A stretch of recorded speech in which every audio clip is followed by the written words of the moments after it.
Bonjour à toutes et à tous, que Dieu vous bénisse.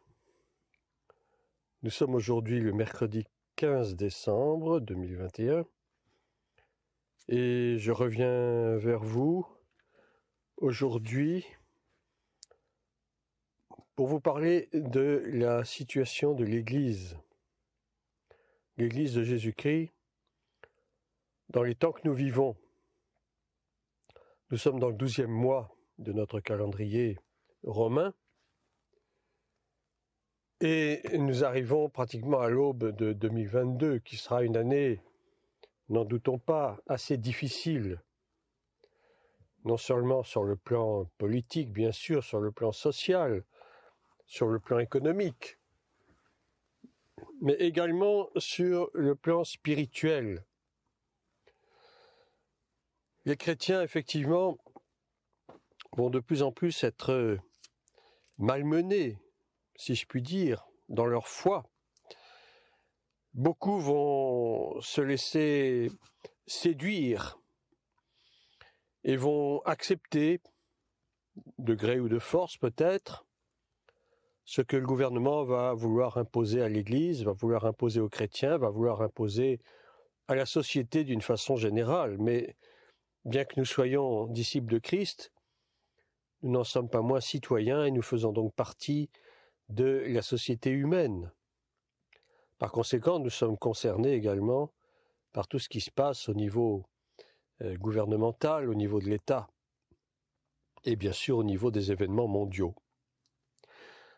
2022, je le disais, sera une année difficile parce que, n'en doutons plus, les choses ne vont pas aller en s'améliorant.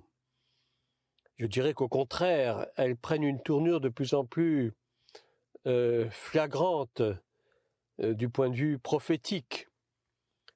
C'est-à-dire que les choses s'accélèrent de façon à ce que l'élite mondiale est extrêmement soucieuse d'imposer le plus rapidement possible son gouvernement mondial, son nouvel ordre mondial pour certains, dont on parle déjà depuis des années, depuis pratiquement une trentaine d'années. On parle de ce gouvernement mondial, de ce nouvel ordre mondial. L'essayiste, le penseur Jacques Attali en parlait déjà dans les années 70. Et nous savons que les choses sont en train de se mettre en place tout doucement, graduellement, mais d'une façon certaine. Et que fait l'Église dans tout ça? Quel est son rôle? Plutôt devrais-je dire, que devrait-elle faire et qu'elle ne fait pas? Je vais vous le dire après avoir lu ce passage que j'ai choisi dans le livre du chapitre 3 d'Ésaïe, du prophète Ésaïe, à partir du verset 16 et jusqu'au premier verset du chapitre 4. Donc Ésaïe chapitre 3, verset 16 jusqu'au verset 28, 26, et chapitre 4, premier verset. Je lis la parole de Dieu. L'Éternel dit : « Parce que les filles de Sion sont orgueilleuses, et qu'elles marchent le cou tendu et les regards effrontés, parce qu'elles vont à petits pas et qu'elles font résonner les boucles de leurs pieds, le Seigneur rendra chauve le sommet de la tête des filles de Sion, l'Éternel découvrira leur nudité. En ce jour, le Seigneur ôtera les boucles qui servent d'ornement à leurs pieds, et les filets et les croissants, les pendants d'oreilles, les bracelets et les voiles, les diadèmes, les chaînettes des pieds et les ceintures, les boîtes de senteurs et les amulettes, les bagues et les anneaux du nez, les vêtements précieux et les larges tuniques, les manteaux et les gibecières, les miroirs et les chemises fines, les turbans et les surtouts légers. Au lieu de parfum, il y aura de l'infection. Au lieu de ceinture, une corde. Au lieu de cheveux bouclés, une tête chauve. Au lieu d'un large manteau, un sac étroit. Une marque flétrissante au lieu de beauté. Tes hommes tomberont sous le glaive et tes héros dans le combat. Les portes de Sion gémiront et seront dans le deuil.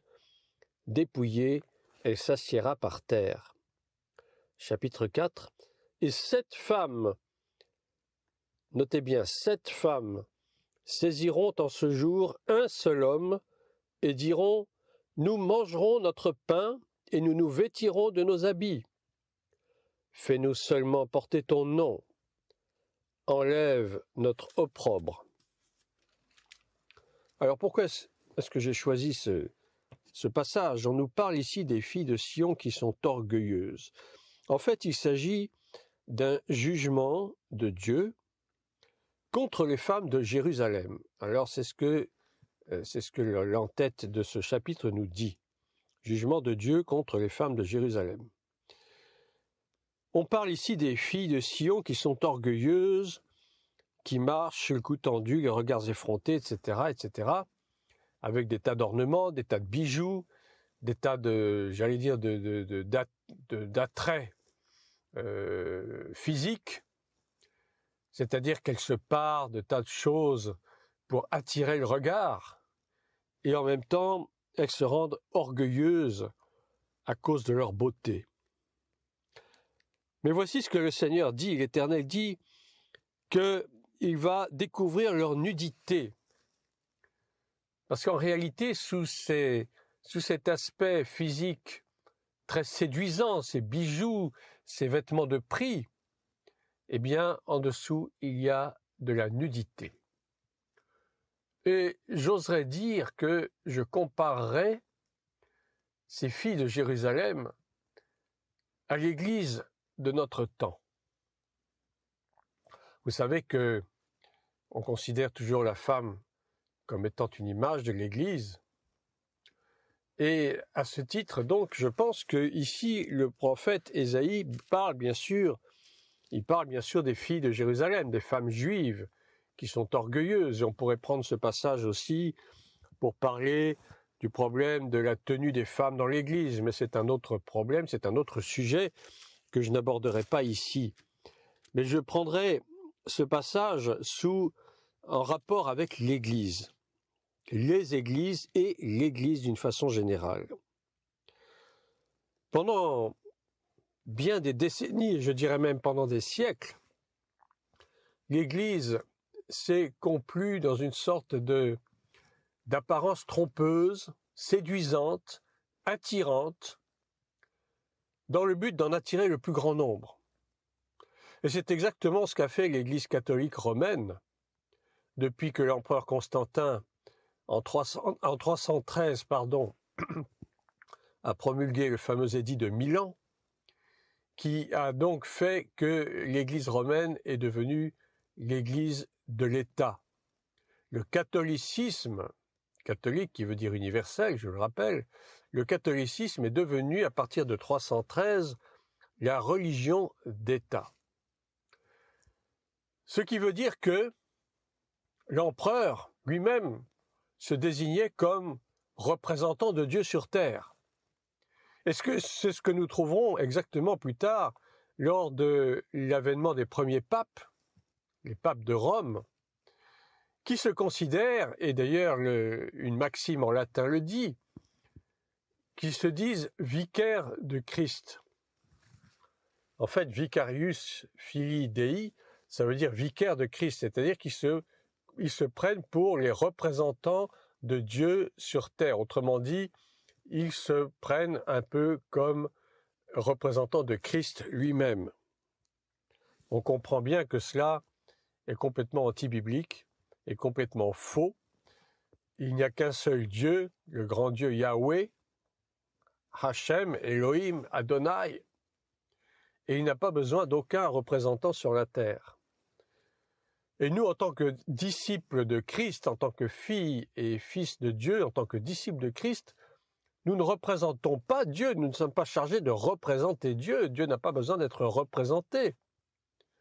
Mais simplement, nous sommes les disciples de celui qui est venu sur terre en tant qu'homme, qui a souffert, est mort sur la croix et ressuscité. Mais nous ne sommes pas ses représentants, nous sommes ses disciples. Et tout ce qu'il demande à l'Église l'église des disciples, je parle bien de l'église des disciples, c'est-à-dire l'église telle qu'on la trouve dans les premiers chapitres d'Actes des Apôtres. Excusez-moi. L'église des premiers disciples qui était appelée à évangéliser, à répandre la bonne nouvelle du salut dans toutes les contrées, en commençant par Jérusalem, la Judée, toutes les contrées, la Samarie, etc. Et c'est exactement le rôle qui est dévolu encore à l'église d'aujourd'hui. Mais malheureusement, force est de constater que l'église d'aujourd'hui, l'église du XXIe siècle, ne joue plus du tout ce rôle.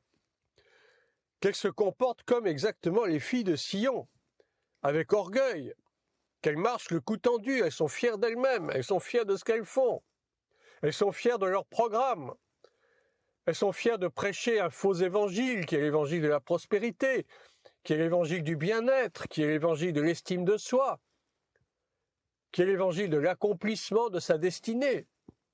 Tout cela, ce sont de faux évangiles, des évangiles qui séduisent, des évangiles qui ne servent qu'à attirer le plus grand nombre. Or, ce n'est pas le but de l'Église, ce n'est pas d'attirer du monde en son sein, mais de faire des disciples. C'est quand même là toute la différence.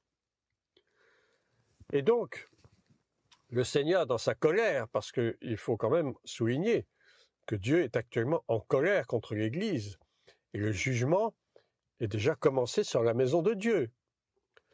Et donc le Seigneur, dans sa colère, dit qu'il rendra chauve le sommet de la tête des filles de Sion, qu'il découvrira leur nudité, qu'il ôtera les boucles qui servent d'ornement à leurs pieds, les filets, les croissants, etc., etc. Il va arracher tous ces ornements, il va les déshabiller, leur arracher tous leurs vêtements précieux, et il va leur donner, au lieu de parfum, de l'infection. Et l'Église d'aujourd'hui, elle sent la pourriture, elle sent l'infection.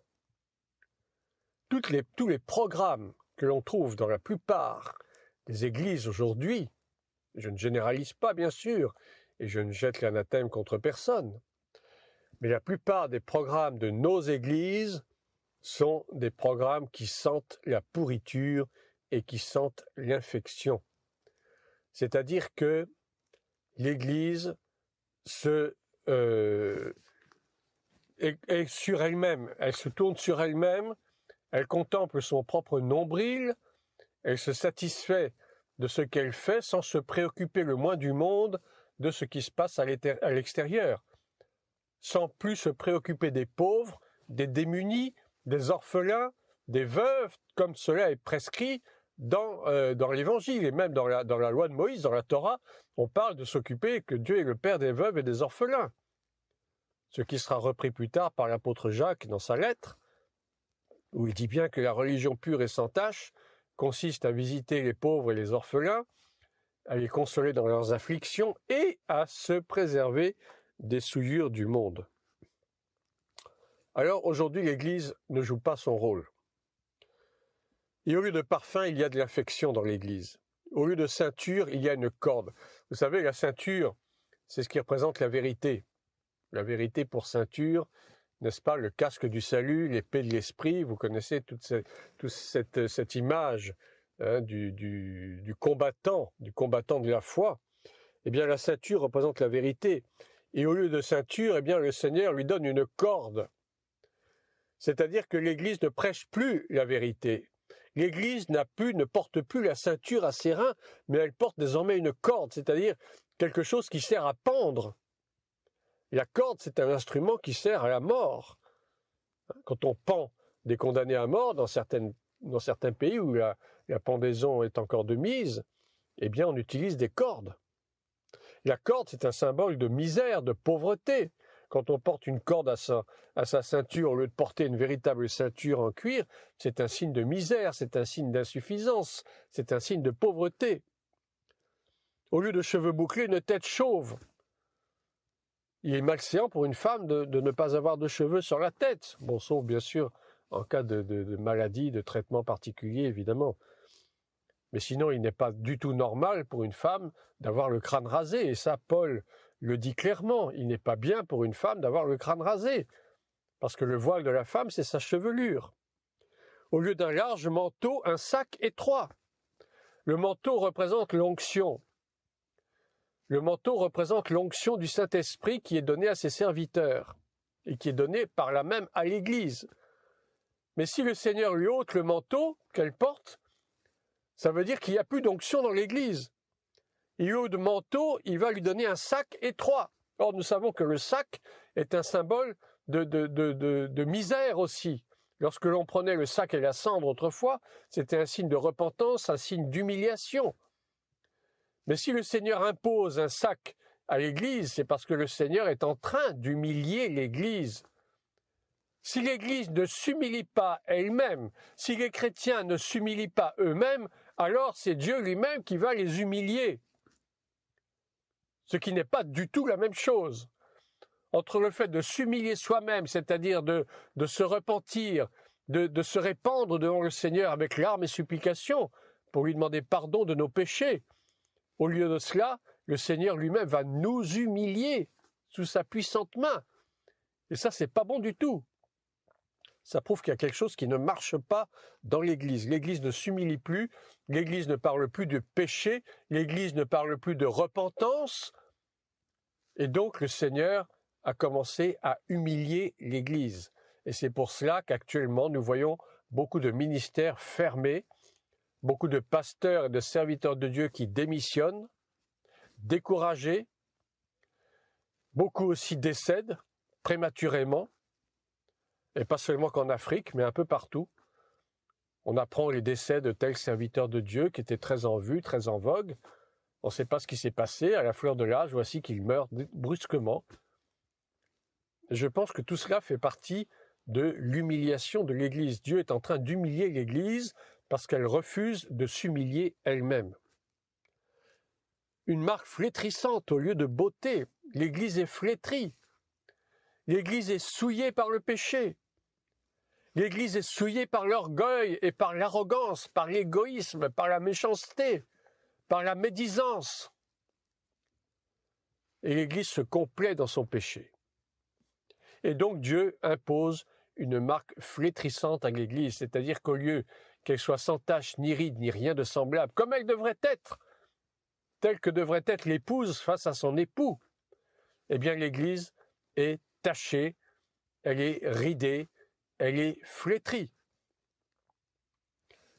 Je pense que c'est un cri d'alarme que, à travers ce passage du prophète Ésaïe, je voudrais lancer à mes frères, à mes sœurs, bien sûr, à tous ceux qui écoutent cette vidéo, cet audio plutôt, mais c'est aussi un cri d'alarme lancé à l'Église d'une façon générale. Et si je relis le début du chapitre 4, on parle de 7 femmes saisiront en ce jour un seul homme et diront « Nous mangerons notre pain ». Ces 7 femmes me font penser curieusement aux 7 églises de l'Apocalypse dont parle l'apôtre Jean. Vous savez que dans les premiers chapitres, Jean retrace ce que Jésus va dire aux églises, aux 7 églises d'Asie, c'est-à-dire à l'église d'Éphèse, l'église de Smyrne, de Pergame, de Thyatire, de Sardes, de Philadelphie et de Laodicée. Jésus s'adresse à chacune de ces 7 églises nommément et particulièrement. Et il s'adresse justement, encore plus particulièrement, aux chandeliers de chacune de ces églises, c'est-à-dire aux pasteurs, aux dirigeants de chacune de ces assemblées. Et il pointe du doigt exactement ce qui ne va pas dans chacune de ces assemblées. Et dans pratiquement toutes ces assemblées, il y a quelque chose qui ne va pas. Il y a quelque chose qui ne va pas.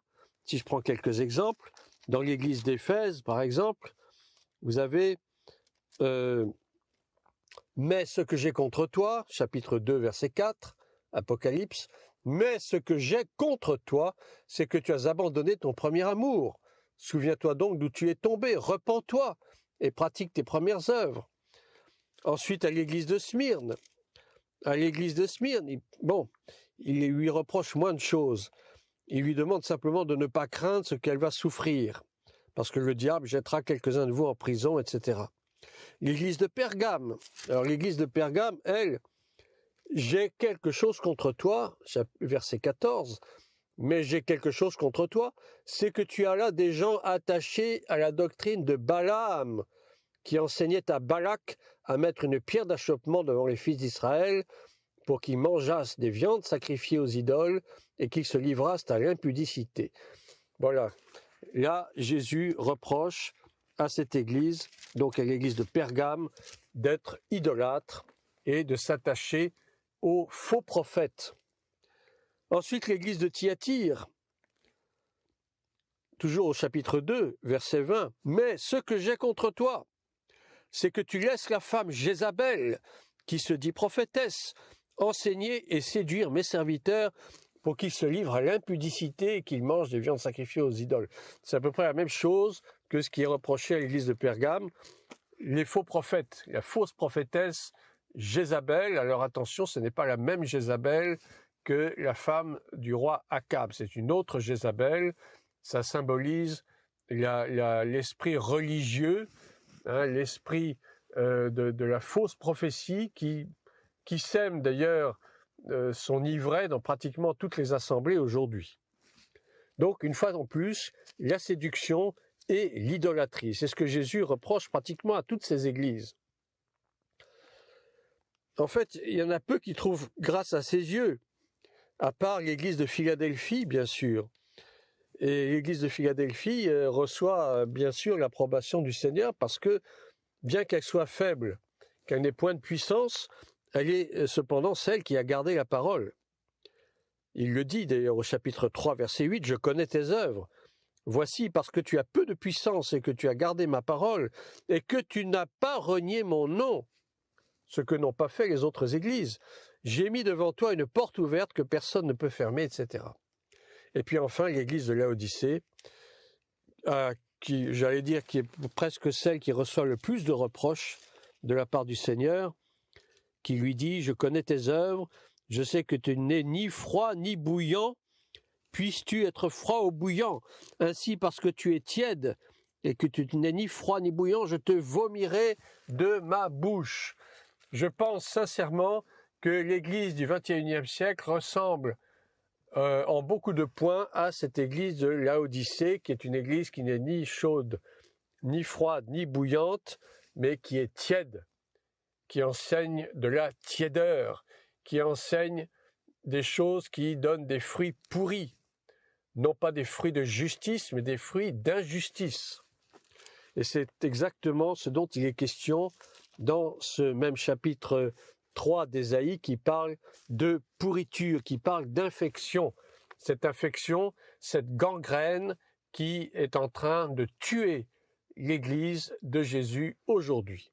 Et donc ces 7 femmes représentent à mon sens, bien sûr, chacun peut faire son interprétation, mais je pense que nous sommes très proches de l'image des 7 églises. 7 femmes, 7 églises, en ce jour saisiront un seul homme, ce seul homme qui ne peut être que Christ, bien sûr, qui est donc l'époux des 7 femmes, l'époux des 7 églises, mais qui est l'époux de la seule et indivisible, l'Église de Dieu, l'Église de Jésus-Christ, l'Ecclésia, c'est-à-dire celle qui s'est mise à part, celle qui se sanctifie chaque jour pour plaire à son époux. Alors, je voudrais terminer un petit peu cette exhortation en posant la question, que faut-il faire? Je pense qu'il y a beaucoup à faire. Il y a beaucoup à faire, la moisson est grande, il y a peu d'ouvriers. Je pense que en 2022, le Seigneur va susciter une nouvelle génération d'ouvriers. Une nouvelle génération d'ouvriers qui ne sont pas corrompus, qui ne cherchent pas le compromis, qui ne marchent pas dans 2 voies différentes, qui ne clochent pas d'un pied sur l'autre. Le Seigneur va susciter une génération de nouveaux ouvriers. Ce seront les ouvriers de la 23e heure, mais qui recevront la même rétribution que ceux qui sont arrivés dès la première heure. Parce que le Seigneur ne fait exception de personne, et la rétribution est la même pour les premiers comme pour ceux qui arrivent au dernier moment. Et nous sommes à la 23e heure. Et dans cette 23e heure, le Seigneur va susciter une nouvelle génération d'ouvriers pour 2022. Alors bien sûr, ceux qui sont de l'ancienne génération, si je peux dire, ceux qui restent fidèles, bien sûr, continueront à travailler pour le Seigneur, bien entendu. Le Seigneur ne va pas retrancher toute l'ancienne génération. Ceux qui sont demeurés fidèles et qui continuent à prêcher le véritable évangile, la véritable parole de Dieu, continueront à travailler pour le Seigneur. Mais tous ceux qui ne seront plus trouvés fidèles, alors ceux-là seront jetés dehors. Ils seront jetés dehors, le Seigneur se débarrassera d'eux. Parce qu'ils sont en train de pourrir l'Église, ils sont en train de répandre l'infection et la gangrène dans l'Église. Alors, fasse que nous ne soyons pas, faisons en sorte de ne pas être de cette génération-là. Soyons des ouvriers de la dernière heure qui soient éloignés de la corruption, qui s'éloignent du péché, qui s'éloignent de la pourriture, qui enseignent la véritable parole de Dieu sans compromis, sans aucunement se satisfaire eux-mêmes, satisfaire leur propre chair, sans non plus vouloir faire du prosélytisme, il ne s'agit pas de ça, il s'agit de faire des disciples, ce qui est différent que de faire du prosélytisme. Il y a des religions qui font du prosélytisme, qui attirent des adeptes, alors que nous ne sommes pas là pour faire des adeptes, nous sommes là pour faire des disciples. Mais il est vrai que le mot disciple, dans la traduction ancienne tirée de l'hébreu, c'est adepte. Mais actuellement, ce mot-là est plutôt utilisé dans un sens, dans une connotation péjorative par rapport à tout ce qui est sectaire. Nous voulons faire des disciples de Jésus-Christ, c'est la dernière heure, et nous sommes appelés à travailler pour le Seigneur d'une façon, j'allais dire, presque très rapide, parce que les choses vont aller en s'accélérant. Ce que je disais au début, le monde ne va pas changer en bien, au contraire, il va s'enfoncer de plus en plus dans le mal. Nous voyons très bien par l'actualité ce qui se passe actuellement, et le Seigneur a besoin de lever une nouvelle armée pour 2022, pour les années qui vont suivre. Parce que nous ne savons pas quand le Seigneur va revenir, nous ne savons pas quand l'Église sera enlevée, puisque les 7 années de tribulation, de la grande tribulation, de la tribulation, n'ont pas commencé. Il manque encore quelques éléments pour que le Seigneur puisse revenir. Mais en attendant, il nous faut travailler, il nous faut être à l'œuvre, bannissons la paresse, bannissons la nonchalance de nos vies, et soyons des hommes et des femmes avertis qui, comme des guerriers, sont équipés pour cette guerre finale, parce que c'est une guerre dont il s'agit maintenant. Nous ne combattons pas contre la chair et le sang, mais nous combattons contre les dominations, contre les esprits méchants dans les lieux célestes. Toute cette pandémie, c'est une guerre spirituelle qui est déclenchée. Et il faut que l'Église combatte le bon combat. Comme Paul le disait à Timothée, combat le bon combat. Lui-même a combattu le bon combat avec les armes spirituelles, non pas avec des armes charnelles. Tout ce drame sanitaire que nous vivons depuis 2020 est un combat spirituel essentiellement, et il nous faut combattre avec des armes spirituelles. Les hommes veulent instaurer leur nouvel ordre mondial, mais ça c'est leur idée à eux, c'est leur plan à eux. Ils ne veulent qu'une chose, c'est précipiter les choses, précipiter les événements pour que ce soit fait le plus vite possible. Mais est-ce que c'est vraiment la volonté de Dieu ? Le calendrier de Dieu n'est pas le calendrier des hommes, une fois de plus. Et je pense que par notre intercession, par nos prières pour nos nations, la prière pour nos familles, et ce combat spirituel que je vous invite à commencer maintenant, eh bien, nous pouvons retarder les choses. Parce qu'il y a encore des âmes à sauver. Il y a encore des milliers, je dirais même des millions d'âmes qui ne connaissent pas le Christ et qui ont besoin d'être sauvées. Et dans cette dernière heure, il faut que nous profitions de ce laps de temps. Et pour cela, il nous faut combattre pour que nous ayons encore le temps de travailler tant qu'il fait jour. Parce que lorsque la nuit arrivera, on ne pourra plus travailler. Alors, prions, restons en communion pour que le jour perdure encore un peu et nous laisse le temps encore d'évangéliser et de proclamer la bonne nouvelle du salut. Sur ces paroles, je vais vous laisser. Je vous souhaite une très bonne journée, que Dieu vous bénisse et à une prochaine fois.